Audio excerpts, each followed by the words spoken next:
We'll get these going. Yep. One in the bowl, one in your pocket.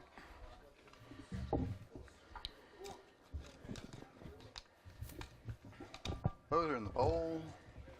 And here we go. There you go, Don, Mike, Bill, Chuck, Larry, Chris, David, and one more. Okay, who's starting off? Mr. McReynolds, Anthony. You're on. I'm on? Oh, yeah, I see it. Well, I was trying to figure out a way to make some Christmas ornaments this year, and I had this kind of in mind, and so when Chip showed this last month, they worked out perfect for me. Of course, this one's a little big and a little heavy, and it makes the tree look a little lopsided, but I think it turned out pretty nice. But I did find out one thing. There's a little more time invested in this than I want to put into 16 of them. Beautiful.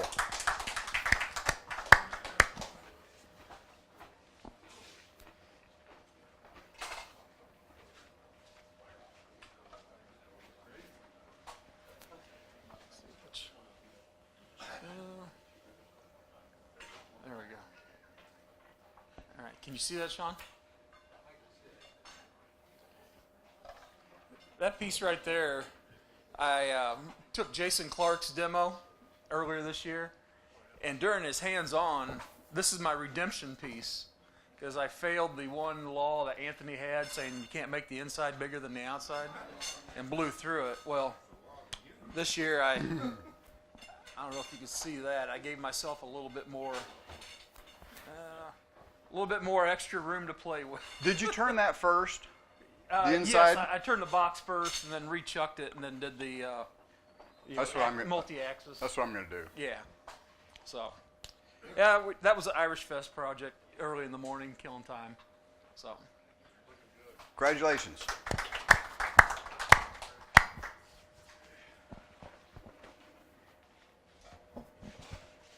This is my first attempt at a finial.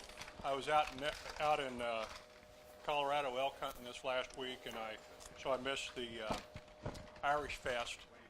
But the buddy out there had a lathe that I had access to, so on some of my downtime I could play on his lathe a little bit.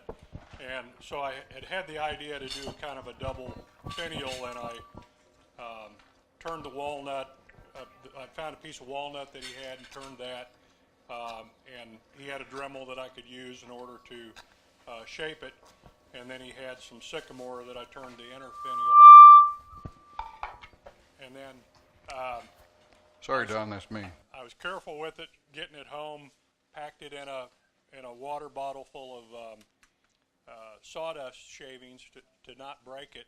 And yesterday I was buffing it on the wheel before I had glued the inner finial in it, and it disappeared. It went over and hit the wall, hit the floor, and didn't break. So I was kind of amazed at that. So, yeah.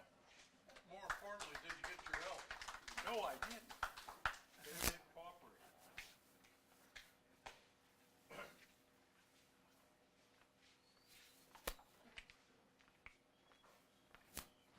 Well, I just had to get out and turn something. So that's it. The first thing I've turned since I hurt my arm. But it was fun, and it's cottonwood that I had laying around. There it is.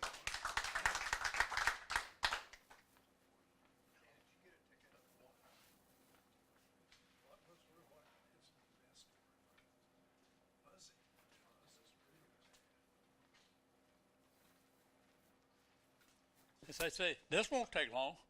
I made a sphere, brought it up, had a spindle here, and I thought, well, the inside ought to be a little bigger after I had cut the grooves, and here it is, after it disappeared.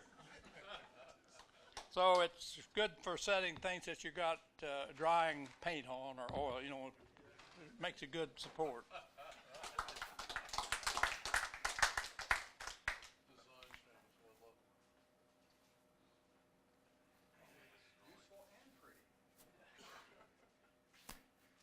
I couldn't get it to work, so I made something that's still twisty.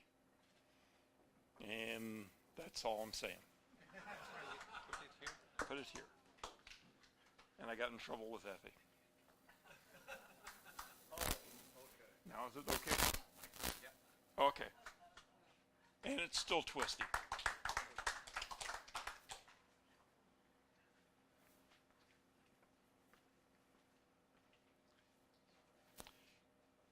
Is that good enough? I got out in my shop the day or two after the last meeting, so I want to go ahead and try one of these, and found a piece of mahogany. And Chip was talking about using one of those saber-tooth burrs and using it as a rasp. Well, I had a long one that I put into a micromotor tool and actually used it to carve the spiral on the lathe as I was turning it with. Actually, I had it like this, and then as the thing was rotating, and then I had some thin sanding drums and finished it out. And it really only took about 20 minutes. I said, well, this kind of meets a requirement, but I'll come up with a better idea to bring something to the meeting, but this is as far as I got. But it is a spiral. And it drills, what, 7/8 of an inch? You mean the what? But, so what's it good for drilling through? No, it's not good for anything. Okay. It looks like a drill. Well, I mean, we could go into some other things, but we you know, it's a mixed company here, so we'll.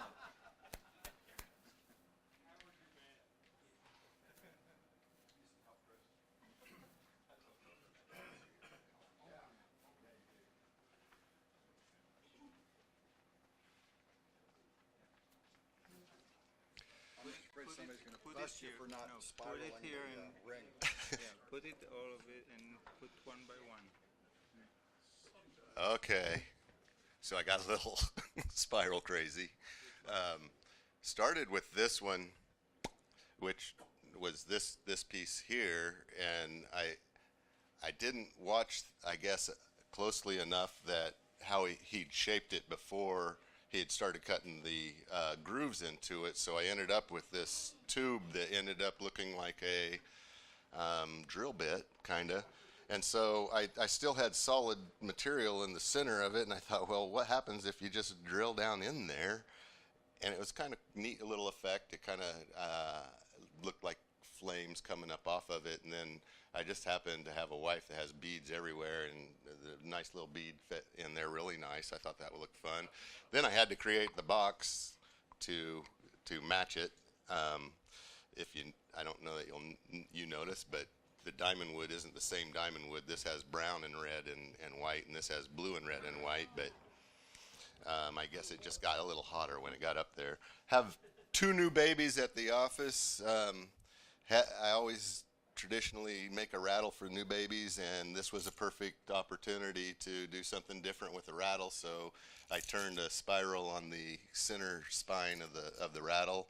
Actually learned how to bend plastic and did my best to scratch or etch in all the pertinent information on the babies into the bottom of that. Not that hard. You ought to try it sometime. A little plexiglass and an oven or a stove.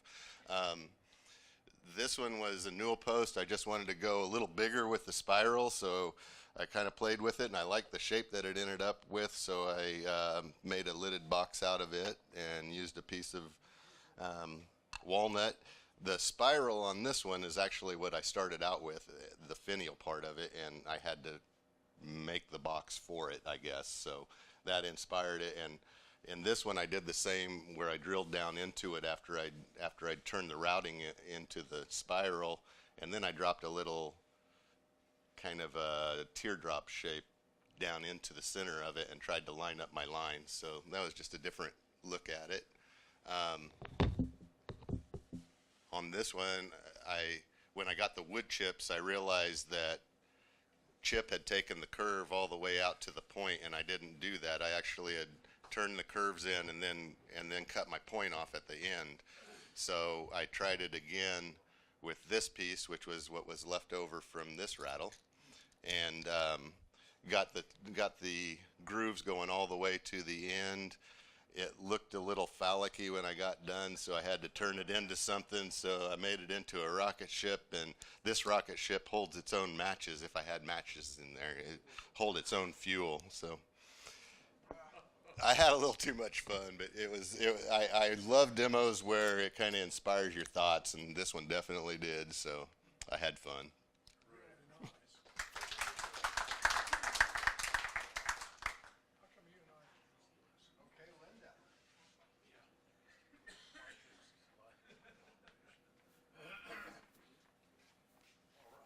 There. Yeah, really. This is a cottonwood candlestick, and I didn't start with a tall enough piece of cottonwood, so had to kind of make a base for it also on the lathe. So next time, my candlestick will be taller, so it will be more proportioned. But anyway, and it doesn't have any finish.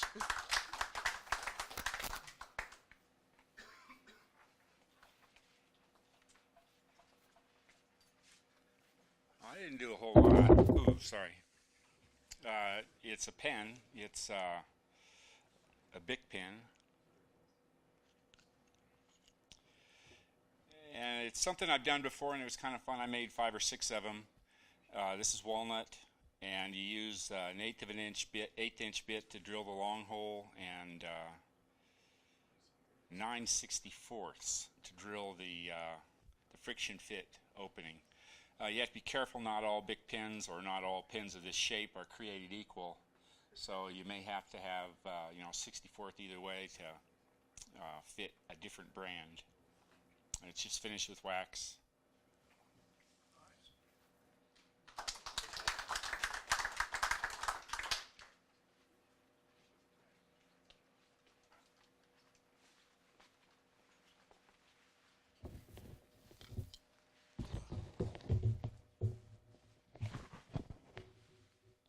Okay, hopefully that'll work out. This was one of the first one I tried, Sycamore. I didn't finish it, but I wanted the flame effect versus the coming to a point, and because I had a wedding to go to, I was gone most of the last month. So my actual challenge is this one. It's a, I don't know if it's a Harry Potter wand. It's a wand. It's a magical wand. It has a feather in there, but and I used a Dremel tool with a drum sander to get the lines. Otherwise, I followed the demonstration from last month.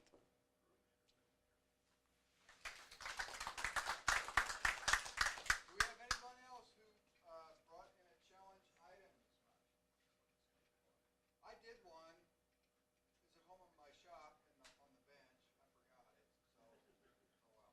Anyway, now is the time when we're going to have a drawing for our challenge tool. This is a Skewky Gouge by Robert Sorby. So we're going to have a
Hi, my name is Shelley. I'm a first time.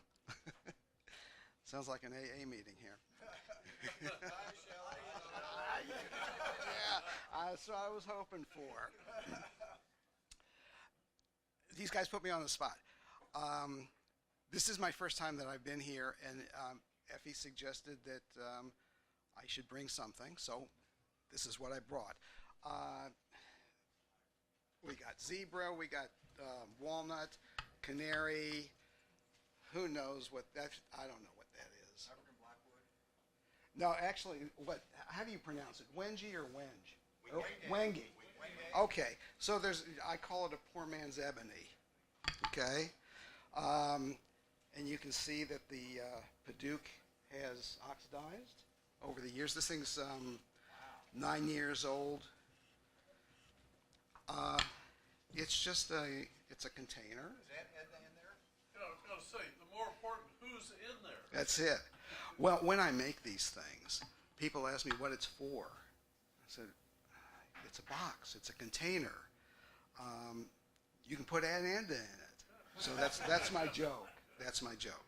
I appreciate you forcing me up here, coercing. Okay. We appreciate you sharing that with us, because that really is your other unique piece. I appreciate it. Thank you. Thank you. Any questions? I mean, you guys know how to do this, so there's no questions. This is a silver maple bowl, nice feather. More importantly, though, hey, got to get me a better shot. Okay, all of you are invited. Please come to the annual Trails West Barbershop Chorus. We are singing September 22nd. We have 2 shows, one at 2 o'clock and one at 7 o'clock. We are Olathe's largest barbershop chorus. There are almost 40 men that sing. We practice once a week, every Tuesday night. We've practiced for the last 6 months for this show. We also are going to highlight K-State's premier a cappella group. They're going to sing after intermission. We also feature the quartet date night, which is this group right here. And we're also going to feature this high school quartet group that sings, and they won their junior division. So if you can, please come and watch us and support. What we do is we have 2 scholarships generally, 2 $1,000 scholarships to a high school student who is going to major in music. So that's what we do, and it's at the Bell Center at the Midwest Nazarene College. The Bell Center seats 550 per show. Fantastic acoustics. I'm a much better singer than I'm a woodturner. So, and Kevin has seen us last year. Howard has seen us last year. David Burks, he's not here, but if you want to call him up and ask him, please do. But we'd love to have you either at 2 o'clock or at 7 o'clock. And I'm going to put this tape it on the wall over there, and you can buy the tickets online. Thanks for letting me do this commercial.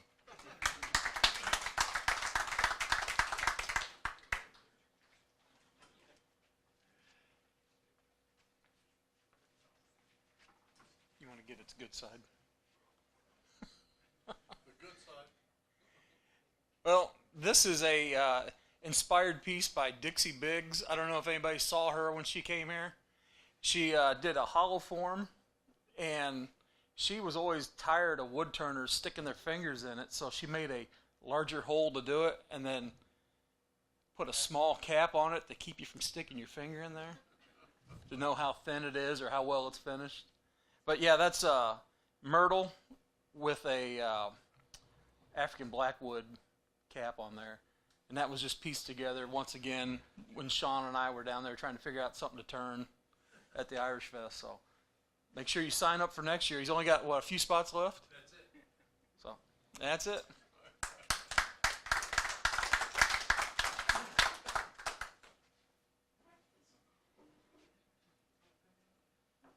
Somebody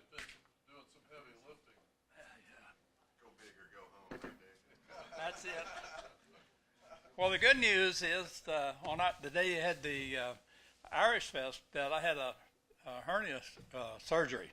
That was the 30th. So this has been done essentially since then.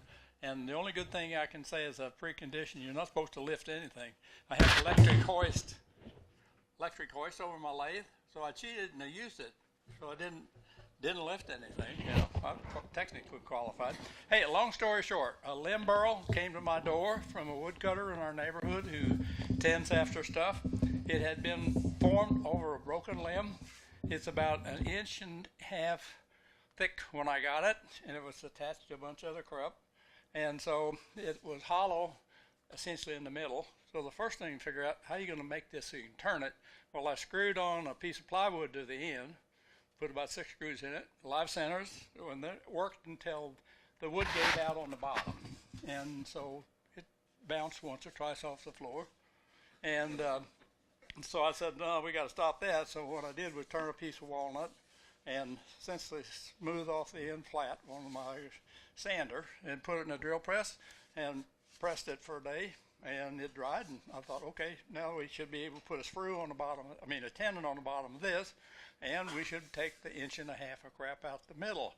Well, the termites and the ants didn't like that, so effectively I turned it until I got it just almost to the bottom, and then this is finished with Watco, and that's essentially the story. I made no embellishments, no addition back, lost nothing, and I was real happy with it. It's the first one I've ever turned, and the top was a little more canted by the time I got it squared up and sanded, but that was fun doing that. It's best I know, it's oak.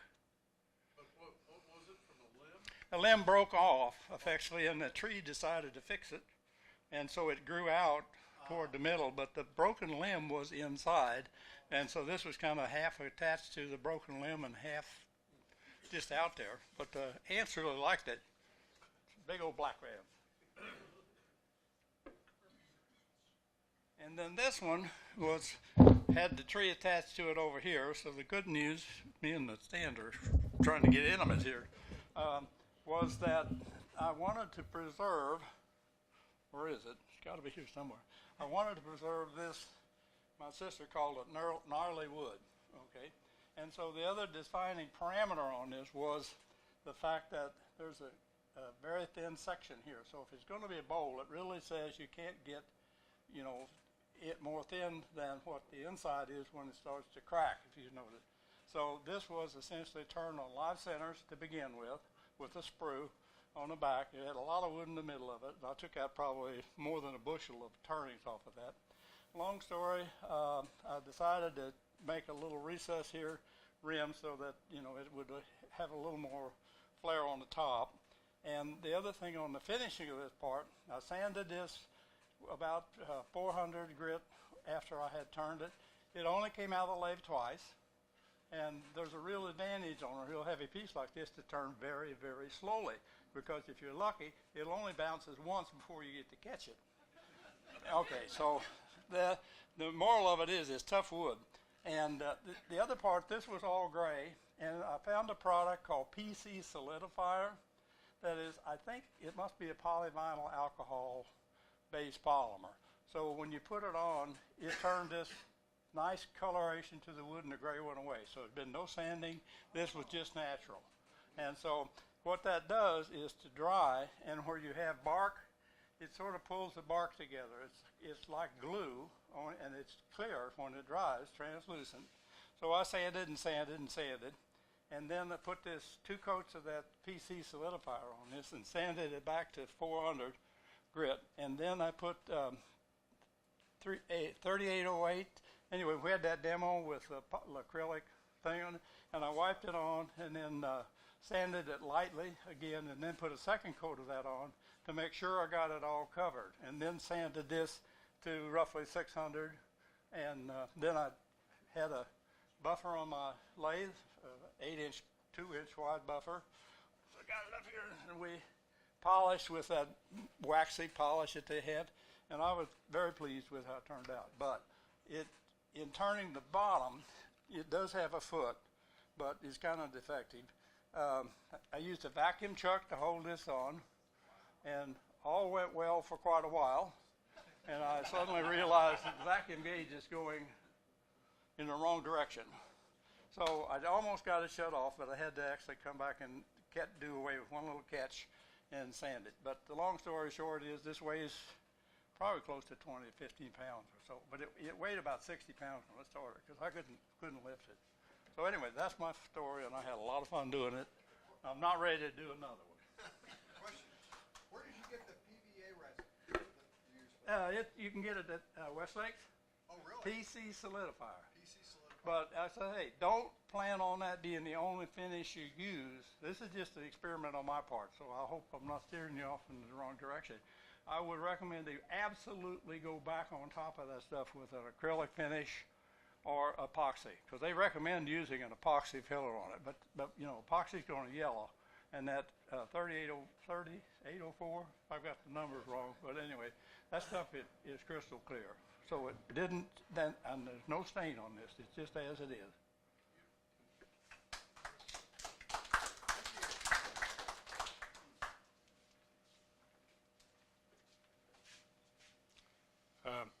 This is a piece of oak that I did it again. That I use for my finial holder, basically.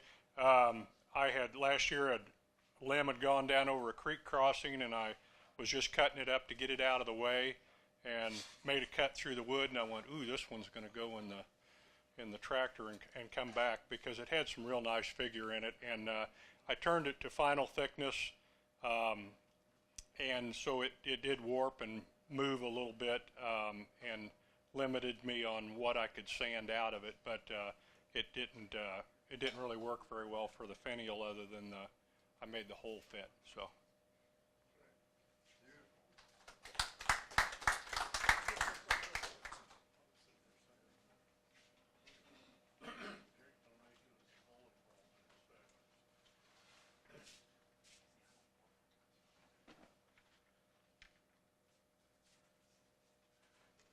This is a piece of wood. I was in the shop. It was Thursday night.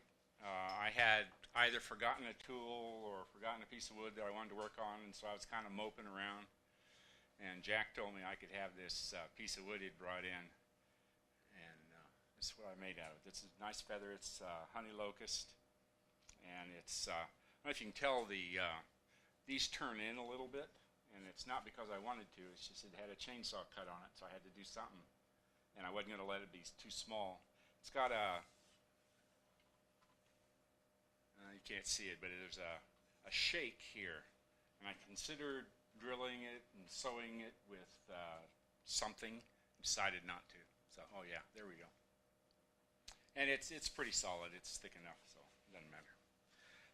The last couple of times I've been bringing in this burl, and this is the third of the burls. And it occurs to me I might tell you a little bit how you make them. The burl is capped like this, and you cut it away from the log. And that's the back of it. And you put it on just like you're going to do a bowl. The back or the top end against the headstock, tailstock against the bottom, and you turn the outside just like an ordinary bowl. Tenon, turn the shape, and then you grab the tenon in the chuck and return the outside so it's nice and true. And then I used a parting tool. See, it's a real rough surface, right? And the coring tools are a little rowdy to use. And so what I did was used a parting tool and sized all the pieces I was going to take out. So it's all delineated what I'm going to do. Then you set up the coring, and you do it from large to small because it's the big bowl that's most important. You part down to the point where you got wood all the way around. Right. You cut down until there's no air left, right? And then you turn this center one, you turn the center bowl out, and you core it. And you just core them down from small to large. That's the way I did it, at least. And they look real ugly then. There's no tenons, they're rough. And I put the roughened piece against the chuck, just the jaws, no piece of wood in it, and brought the tailstock up and cut a small tenon. And then after that, it's just a bowl. And then you have to sand them. That's all.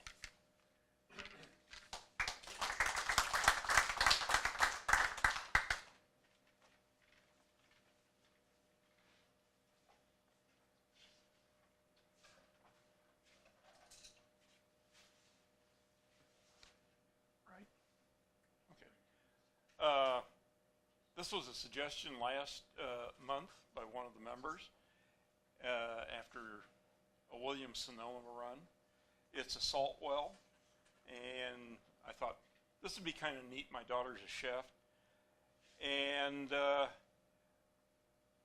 found the easiest way to align this is after you made your measurements, you tacked in a little brad nail and cut off the end, and then pushed the top down, and that left you the right place to drill in the magnets and the little pivot arm.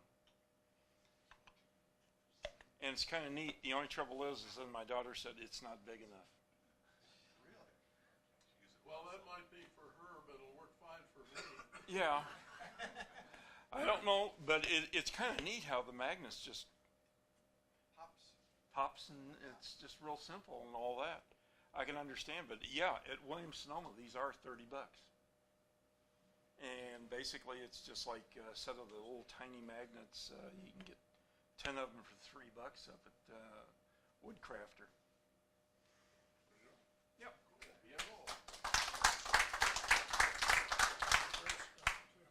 got any other show and tell items? Okay, well. By definition, it's 9 o'clock. Yeah, it is, 9 o'clock. Time to close up shop here and be thinking about what you want the leadership for the club to look like next year and how you might want to maybe step up and serve the club. Also, next meeting is what? October 3rd? No. October 8th, yeah. So everybody drive safely and appreciate the help putting the chairs away.